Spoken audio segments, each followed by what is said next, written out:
Welcome back, my ghouls, to the Haunted Saskatchewan series.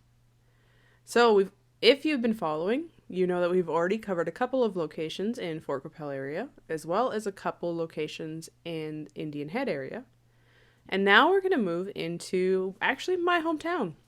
Today we're going to talk about Regina, Saskatchewan. For the next few videos of the series, there's all going to be actually based out of Regina. And the first location that I went to is the Regina Cemetery. So to give you some kind of history and some context of who might be in the Regina Cemetery, I'll give you a little bit of history first about Regina itself, and then we'll dive into some of the graves and types of tragedies that went on in Regina that resulted in the Regina Cemetery growing as big as it is today. So welcome, my ghouls, to the Regina Cemetery.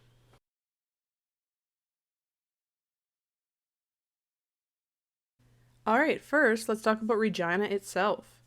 Regina is the capital of Saskatchewan, and it came to be around 1880 when the Europeans settled in the area. Prior to that, it was Indigenous hunting ground, as far as we know. And it was originally called, and I don't know that I'll say this right, but I'm going to try, Askana ka Asasteka. Teka? I'm not sure. If you know how to say it, let me know. But this was originally Indigenous ground. And so that's also why the nickname Pile of Bones sometimes comes about. But we won't get into that in this video. So when the Europeans did begin to settle here, it happened around the same time as the Canadian Pacific Railway, which I talked about in my previous videos. And this was one of the major stops along the railway. So as the European settlers came into the area, they did change the name of their settlement to be Regina after Queen Victoria instead of using the Indigenous name for the area.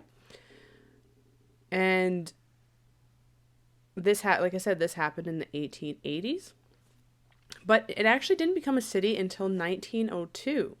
So the interesting thing about the Regina Cemetery is it became sort of an unofficial burial ground with its first burial in 1882, which was a young boy named David, and he was 2 years old at the time.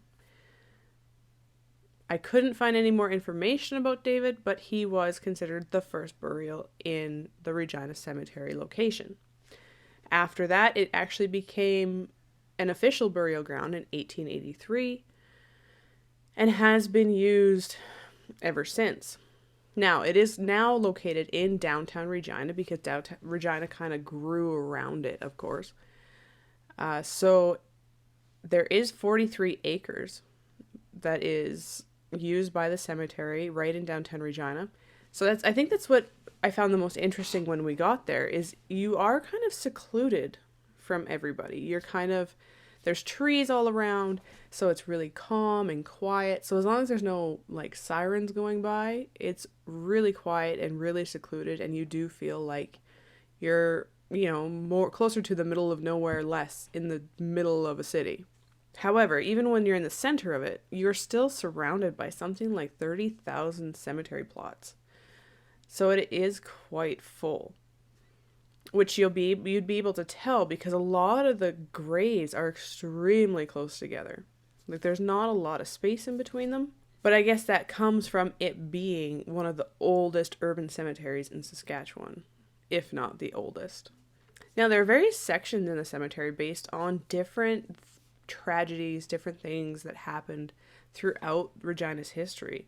There's a Jewish section as well as a Chinese section, and so the graves are slightly different than you'll find in all the other parts of the cemetery. One of the first biggest tragedies that happened in Regina that would have caused the Regina Cemetery to expand significantly was known as the Regina Cyclone. And so this happened in 1912, and what it actually was a giant tornado. F4 rated, I think they said it was. So an F4 rated tornado came from the south and went right down the center of Regina, came up north through it, and it destroyed a lot of buildings and a lot of homes. And this happened on June 30th, 1912. So during this tornado, 28 people were killed. And at the time, like, I think they said there's only about 29,000 people living in Regina at the time. So it's a bigger proportion to what it would be now. And somehow it missed the newly built legislative building and went straight down through like the park and destroyed a bunch of businesses, and a bunch of homes were completely destroyed. I can't remember how many people they said it left homeless, but it was in the thousands. So it was quite a big tragedy for a fairly new city to go through. Then the next tragedy that saw a major growth in the Regina Cemetery would have been the Spanish flu. So in 1918, when the Spanish flu came through Saskatchewan, it actually ended up killing about 330 people here in Regina. So there is actually a section in the cemetery of unmarked graves. So we don't know for sure how many are under there. I couldn't find any definitive stats on it. But there's a whole bunch of unmarked graves from people from the Spanish flu because they couldn't get through the deaths fast enough. The funerals were short and quick, and they had to just quickly move through them. Of course, this area also has some they believe that have no church affiliations, or maybe they had no family in the area to pay for a funeral, so they were put into an unmarked grave in this area. The area is called the Potter's Field. And I noticed while we were walking through, there were quite a few just wooden crosses with no names, no dates. So it made you wonder if these were some of these unmarked graves scattered throughout. I didn't notice a lot of them in the Potter's Field area, but it would be interesting to know how many people are actually buried there. It does make you think that there might be some unrest because of this, because there are so many souls that, went to an unmarked grave that they're no longer being recognized. It makes you wonder how many ghosts this could bring up, right? Unfortunately, while we were there, or maybe it's fortunately, I don't know, but we didn't actually see any ghosts that we know of, unless you catch something in some of the video that I'm playing.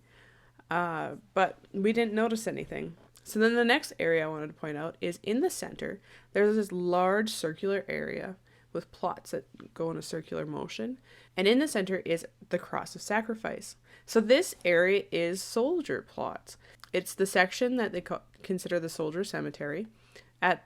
When you first walk in from the south access, you'll see 2 German field guns that had been captured back in 1918 and brought into Saskatchewan. And this section of the cemetery officially opened back in 1920 to recognize some of the Saskatchewan fallen soldiers. And it is still used today.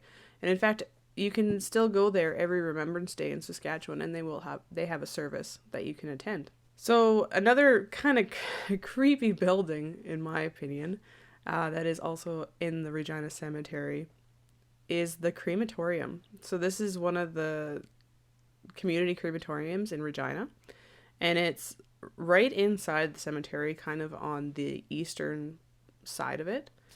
So you can actually go walk by the crematorium while you're walking through graves. This is also right beside the only mausoleum in the Regina Cemetery, which is the Dark Mausoleum. So why have one mausoleum? Well, this was for Francis Dark. And Francis Dark is a fairly well-known person in Regina history from what I gather. Again, I'm not from Regina originally, so all of this is new to me. But he actually built places like the Stonehouse Castle here in Regina. He also built the Dark Hall for the community for arts and performance and that kind of thing. And supposedly he still haunts the Dark Hall, so I'm hoping that I can go do a tour there maybe in the summertime, because right now it's currently under renovation, so they're closed to the public, but hopefully I'll be able to go there when they open back up. And Francis Dark was also one of the youngest mayors to lead in Regina. Other tombstones in the Regina Cemetery include Chun Li. So Chun Li you will hear about in one of my next videos. Chun Li is also known as Howie, and he's thought to be the ghost that is haunting the government house, as he was one of the chefs in the government house back when they still used it for well, as a house instead of as a museum. There's also a grave that you can go visit for James Strathdee, which is another potential ghost that will be coming up in a future video. He's thought to haunt bushwhackers and the Strathdee building warehouse. So that is where he is also located, and he was thought to actually be murdered, even though it was ruled a suicide. So lots of potential tragedy around that. So that is all I can really say about the Regina Cemetery right now. Other than, I guess the other thing I didn't mention is for the dark mausoleum, there was a weird symbol above the door. So interestingly, they had a lot of problems with vandalism, including there was a vandalism back in, I think it was 2011. Yeah, it was 2011 that they had a major vandalism, and a lot of the gravestones were broken, unfortunately. But the Dark Mausoleum has also been one of the main buildings that gets vandalized regularly, so they've actually had to seal it. But it had a strange symbol on the top that I'm not really sure what it means. I tried looking for it, but I don't know what it means. So if you happen to know what that symbol means, make sure you leave a comment below, because I am very curious. Otherwise, it was really a calm day. It was a little eerie because I think cemeteries just are a little eerie. And because there's a lot of tragedy and the unmarked graves might cause some unrest. So it was kind of a spooky feeling. I don't know that I'd want to go back at night, at least not without somebody else with me. But it was still a nice walk, and it was interesting to see the soldiers' plots and to walk through them and to see some of the messages written on their gravestones, and some of them had pictures, which was really interesting to see. And there was just a stillness, and it was calm. And even though we were there in November and it was wintry and cold, it was still a nice day and a nice walk. So that's all I have for today for the Regina Cemetery. The next location is another Regina location that I'm excited to start talking about. So make sure you subscribe and like the video so that you're notified when the next one comes out. I'm also thinking about changing the name of the Haunted Saskatchewan series, but I haven't decided to what. So if you have any ideas that you think might work, drop the comment down below. I'd love to hear them. Until next time, my ghouls.